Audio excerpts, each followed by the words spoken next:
हाँ dear students আমরা আজকে join the following pairs of sentences by using an absolute phrase বা nominative absolute বলা হয়। এখানে nominative absolute বা absolute phrase একই কথা, এটা খুব ইম্পর্টেন্ট।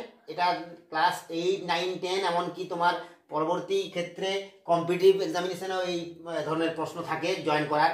এটার মধ্যে একটা খুব মজার ব্যাপার হচ্ছে কি, মানে দুটো সেন্টেন্সকে জয়েন করতে হলে এটা আগে দেখতে হবে যে এখানে দেখো দুটো আলাদা আলাদা সাবজেক্ট আছে, একটা দা সান আর দা ফগ, ডিফারেন্ট সাবজেক্ট। দেখো প্রত্যেকটা দেখো, the rain, the crops, the sun, we, different সাবজেক্টসকে আমরা জয়েন করব।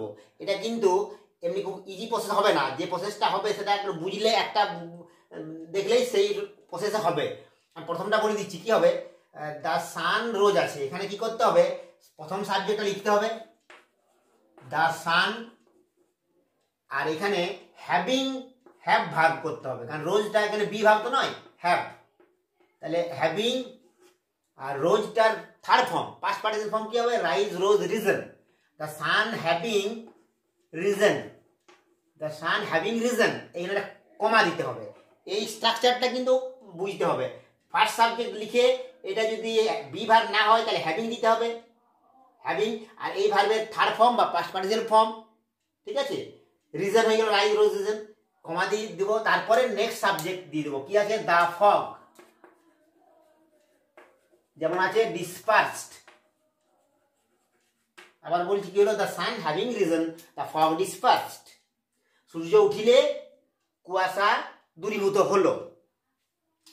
The rain fell, the crops revived, বৃষ্টি পড়লো, ফসলগুলো কি হলো, পুনরায় বা পুনরুজ্জীবিত হলো। তাহলে এখানে এমনি দুটো ডিফারেন্ট সাবজেক্ট আছে। তাহলে ফার্স্ট সাবজেক্ট কি আছে, দা সান, তাহলে এই দা রেন কি লিখবো, দা, এই নিয়মটা ফলো করো, দা রেন কি হবে এখানে, হ্যাভিং, দা রেন হ্যাভিং, ফেল আছে পাস্ট টেন্সে, ফল ফেল ফলেন, তাহলে ফলেন হবে এখানে, দা রেন হ্যাভিং ফলেন, এটা কমা দিয়ে দাও। দা ক্রপস, দ্য ক্রপস রিভাইভ, ঠিক আছে। 3 নাম্বার দাও কি আছে, দ্য সান সেট, সূর্য অস্ত গেল, we return to our house, আমরা আমাদের বাড়ি ফিরলাম। ঠিক, এখানে দুটো ডিফারেন্ট সাবজেক্ট আছে, ওই নিয়মে ফলো করলে কি হচ্ছে, the sun having, the sun having set আছে, সেটের 3টে লাইন কি হয়, সেট সেট সেট, যেমন পুট পুট পুট, আমি set set set, third form হচ্ছে set. The sun having set, comma দাও, we return to our house, we return to our house, এই পার্টটাকে বুঝতে হবে। The sun having set, we return to our house, প্রত্যেকটা এই স্টাইলেই চলছে। এরপর আর কয়েকটা এক্সাম্পল আমি দিচ্ছি, নেক্সট লেখো। নেক্সট এক্সাম্পল হচ্ছে, হ্যাঁ দেখো, number 4, it was very hot, we could not get out of home, মানে কি, খুব গরম ছিল, আমরা ঘরের বাইরে যেতে পারলাম না। ঠিক আছে, দুটো পাস্ট টেন্স আছে। এখানে মজার ব্যাপার কি, এখানে একটা সাবজেক্ট হচ্ছে ইট, এটা হচ্ছে উই, ডিফারেন্ট সাবজেক্ট, এই জন্য বলা হচ্ছে নমিনেটিভ অ্যাবসলিউট। ঠিক আছে, এটা তোমার দুরকম ডিফারেন্ট ডিফারেন্ট সাবজেক্ট থাকবে এবং সেটাকে জয়েনিং করতে হবে। কি হবে তাহলে দেখো, ইট, এখানে দেখো একটা আরেকটা মজার কথা, এখানে ওয়াজ রয়েছে। আগের গুলোতে কিন্তু এই ওয়াজ বি ভার্ব ছিল না, তাহলে বি ভার্ব থাকলে বিং করতে হবে। ঠিক আছে, বি ভার্ব না থাকলে হ্যাভিং করতে হবে। তাহলে ইট কেমন জয়েনিংটা হবে, ইট বিং, দেখো সাবজেক্ট ছাড়া যাবে না কিন্তু, এখানে ইট সাবজেক্টটা লিখতেই হবে, এটা তাছাড়া ভুল হয়ে যাবে। It being very hot, it being very hot, comma, it being very hot, we, বাকি অংশটা যা আছে তাই লিখে দেবো, we could not get out of home, get out of home, এই পার্টটা কোনো হবে না, যেটা আছে সেটা লিখবো। It being very hot, we could not get out of home. Next কি আছে, number 5, it was a holiday, we went out for a picnic, we went out for a picnic, তাহলে এটা ছিল একটা ছুটির দিন, আমরা পিকনিকের উদ্দেশ্যে বেরিয়ে পড়লাম। তাহলে এটা কেমন হবে, এখানে ইট আর এখানে উই, ডিফারেন্ট সাবজেক্ট। তাহলে কিভাবে জয়েনিংটা করব, আর এখানে ওয়াজ রয়েছে, ওয়াজ মানে বি ভার্ব, তাহলে বি ভার্বের সাথে আইএনজি করব, এটাই হচ্ছে এটার নিয়ম। তাহলে কি হবে, জয়েনিংটা কেমন হবে, it being a holiday, it being a holiday, এখানে একটা comma, it being a holiday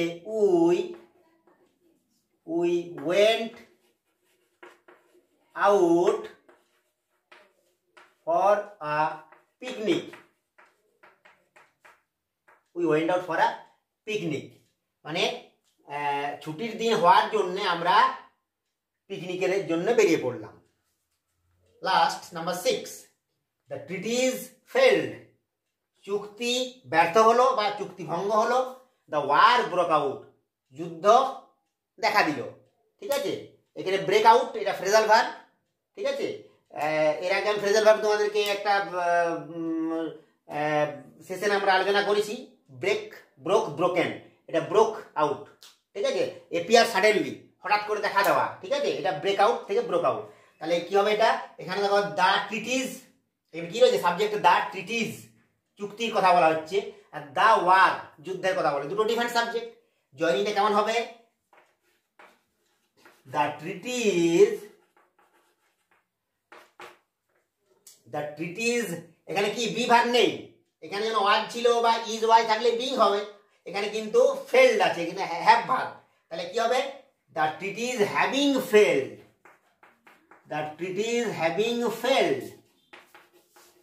আর এইটা এই যে ফেল্ড, এখানে ফেল্ডেই হয়ে গেল, কেন হলো, কারণ ফেল্ড এটা সেকেন্ড ফর্ম আর থার্ড ফর্ম সেম হয়, তার জন্য এটা কিন্তু মনে রাখতে হবে যে থার্ড ফর্ম।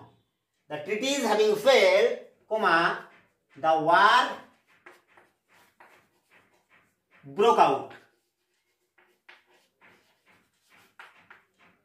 ঠিক আছে, এইরকম ভাবে তোমরা কোনো গ্রামার বই থেকে যদি পাও, সেখানে যদি কোনো প্রবলেম হয় সেটা আমাকে কমেন্ট সেকশনে জানাবে, নিজের থেকে এগুলা প্র্যাকটিস করা অভ্যাস করো। ঠিক আছে, চ্যানেলটাকে সাবস্ক্রাইব করবে, বন্ধুদের সাথে শেয়ার করবে। Thanks for watching.